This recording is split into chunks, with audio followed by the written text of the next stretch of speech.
সকাল সকাল যদি ঘুম থেকে উঠে এইরকম মুসমুসে স্বাস্থ্যসম্মত লেয়ার পরোটা বাসায় তৈরি করা যায় তাহলে তো গেস্ট থেকে শুরু করে শাশুড় ননদ সকলে অনেক বেশি পছন্দ করবে। হ্যালো এভরিওয়ান, আসসালামু আলাইকুম। আই হোপ সকলে অনেক বেশি ভালো আছেন। আলহামদুলিল্লাহ আমি অনেক বেশি ভালো। চলে আসলাম নতুন একটা ব্লগ ভিডিও নিয়ে। আশা করি আজকের ব্লগ ভিডিওটা অনেক বেশি ভালো লাগবে। ভালো লাগলে অবশ্যই বেশি বেশি করে শেয়ার করে আমার পেজের পাশেই থাকবে। লেয়ার পরোটা তৈরি করব এই জন্য প্রথমে একটা বড় বোল নিয়েছি, তারপর এখানে পরিমাণ মতো ময়দা নিয়েছি। আপনারা অবশ্যই আপনাদের পছন্দ মতো ময়দা বেশি বা কম নিতে পারেন। তারপর এখানে টেস্ট অনুযায়ী লবণ দিয়েছি ও চিনি দিয়েছি। চিনিটা অবশ্যই দিবেন, তাহলে খেতে বেশি ভালো লাগবে। তারপর এই পর্যায়ে আমি রান্নার তেল দিয়েছি পরিমাণ মতো। তারপর সবগুলো উপকরণ হাতের সাহায্যে ভালোভাবে মিক্সড করে নিয়েছি। এই পর্যায়ে আমি কুসুম গরম পানি দিয়েছি। অল্প অল্প করে পানি দিব, হাতের সাহায্যে মিক্সড করব। পানিটা অবশ্যই বুঝে অ্যাড করবেন, যে যেরকম ময়দা নেবেন সেই অনুযায়ী পানিটা দিয়ে দিবেন।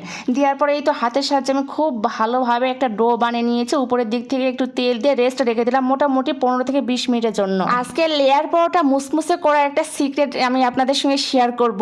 আমি প্রথমে একটা বোল নিয়েছি, পরিমাণ মতো পানি নিয়েছি, তারপরে এখানে 2 টেবিল চামচ দিয়েছি কর্নফ্লাওয়ারটা পানির সঙ্গে খুব ভালোভাবে মিক্সড করে এক সাইডে রেখে দিলাম। এই কর্নফ্লাওয়ারটা দেওয়ার কারণে এই লেয়ার পরোটা খেতে অনেক বেশি ভালো লাগবে। এরপর যে আগে থেকে যে ডোটা তৈরি করে রেখেছিলাম সেই ডোটা আমি এখানে একটা বোর্ডের মধ্যে নিয়ে হাতের সাহায্যে খুব ভালোভাবে মুথে নিয়েছি। তারপর একটা ছুরির সাহায্যে সমানভাবে ভাগ করে নিয়েছি। লেয়ার পরোটা তৈরি করবো এই জন্য প্রথমে আমি রুটি আকারে গোল করে নিয়েছি। এটা আপনারা লম্বা বা মোটা চিকন ভাবে করে নিতে পারেন। আমি একটু পাতলা করে নিয়েছি। তারপর উপরের দিক থেকে যে আমি কর্নফ্লাওয়ারটা গুলে রেখেছিলাম পানির সঙ্গে সেটা দিয়ে দিলাম।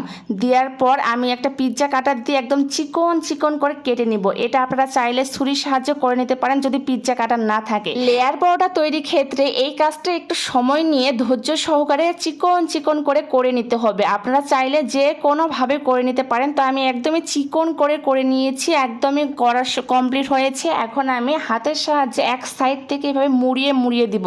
একদম রোলের সিস্টেমে করে নিচ্ছি। এটা দেখি বুঝতে হবে আমি কিভাবে করতেছি। লেয়ার পরোটা তৈরি করতে গেলে এই কাজটা একটু সময় নিয়ে ধৈর্য সহকারে করতে হবে। আমি মুড়িয়ে নিয়েছি রোলের আকারে, তারপর 2 হাতের সাহায্যে এভাবে লম্বা লম্বা করে আমি করে নিব। এটা একদম সীমায়ের সিস্টেমে করে নিচ্ছি, দেখে বুঝতে হবে আমি কিভাবে করতেছি। তারপর এই তো আঙ্গুলের সাহায্যে আমি এটা মুড়িয়ে নিয়ে একদম গোল করে নিয়েছি। এটা একদমই সহজ, অবশ্যই বাসায় একবার হলো এইভাবে ট্রাই করে দেখবে। আমি সেম প্রসেসে সবগুলো লেয়ার পরোটা বানিয়ে নিয়েছি। তারপর চলে গেলাম পরবর্তী স্টেপে। একটা লেয়ার পরোটা আমি বোর্ডের মধ্যে নিয়েছি, তারপর হাতের সাহায্যে এইভাবে চাপ দিয়ে আমি মেল করে নিব। এটা অবশ্যই হাতের সাহায্যে করবেন। চুলার উপরে একটা ফ্রাই প্যান বসিয়ে দিয়েছি। তারপর আমি লেয়ার পরোটাকে তেল ছাড়াই ভেজে নিব। এই পর্যায়ে তেল ছাড়া ভেজে নেওয়ার পর তেল দিয়ে আমি মুসমুসে করে ভেজে নিব। তৈরি হয়ে গেল আমার মজাদার লেয়ার পরোটা। ভালো লাগলে ভিডিওটা বেশি বেশি করে শেয়ার করে দিবেন।